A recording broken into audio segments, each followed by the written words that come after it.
ইংরেজি শেখার লক্ষ্য কিভাবে ঠিক করবেন? বন্ধুরা, ইংরেজি শেখার জন্য শুধু চেষ্টা করলেই হবে না, দরকার সঠিক লক্ষ্য স্থির করা। আপনি কি জানেন, যদি আপনি স্মার্ট লক্ষ্য ঠিক করেন এবং আপনার উন্নতি ট্র্যাক করেন, শেখা অনেক সহজ হবে। আজকের ভিডিওতে আমরা জানব কিভাবে স্মার্ট লক্ষ্য ঠিক করবেন এবং শেখার অগ্রগতি পর্যবেক্ষণ করবেন। স্মার্ট গোলস, সহজ উপায়ে ইংরেজি শেখার লক্ষ্য স্থির করুন। স্মার্ট লক্ষ্য কি? স্মার্ট শব্দটি বোঝায় এস ফর স্পেসিফিক, স্পষ্ট; এম ফর মেজারেবল, পরিমাপযোগ্য; এ ফর অ্যাচিভেবল, অর্জনযোগ্য; আর ফর রেলিভেন্ট, উপযুক্ত; টি ফর টাইম বাউন্ড, নির্দিষ্ট সময়ের মধ্যে। আমি 1 মাসে 50টি নতুন শব্দ শিখব। এটি একটি স্মার্ট লক্ষ্য, কারণ এটি স্পষ্ট, পরিমাপযোগ্য, অর্জনযোগ্য, উপযুক্ত এবং নির্দিষ্ট সময়ের মধ্যে। স্মার্ট ফ্রেমওয়ার্ক আপনার লক্ষ্যকে সংগঠিত করে সহজভাবে শেখার পথ তৈরি করে। লক্ষ্য কিভাবে স্থির করবেন?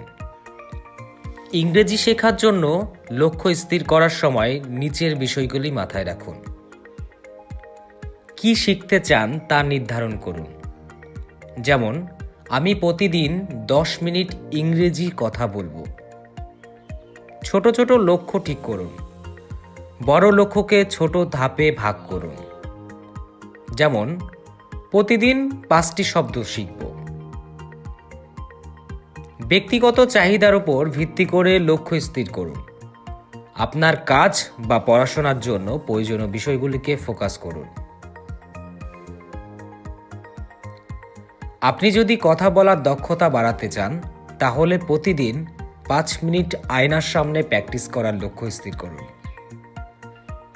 অগ্রগতি ট্র্যাক করার উপায়। লক্ষ্য স্থির করার পর সবচেয়ে গুরুত্বপূর্ণ ধাপ হলো আপনার অগ্রগতি ট্র্যাক করা।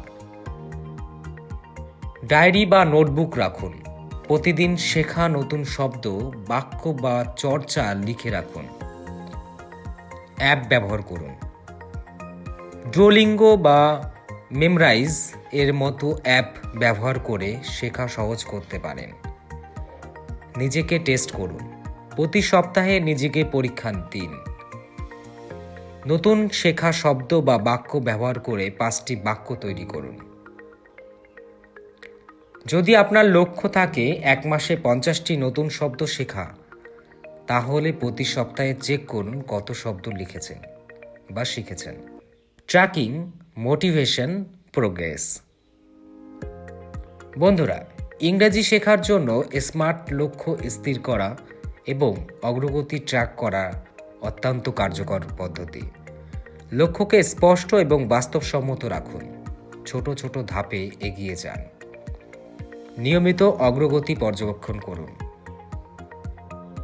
আপনার লক্ষ্য স্থির করুন, শেখা শুরু করুন এবং সফল হন। আপনাদের যদি এই ভিডিওটি ভালো লেগে থাকে, তাহলে লাইক, শেয়ার এবং সাবস্ক্রাইব করতে ভুলবেন না। আপনারা কিভাবে আপনার লক্ষ্য স্থির করেছেন সেটা কমেন্টে জানান। শুভকামনা। ধন্যবাদ। আবার দেখা হবে।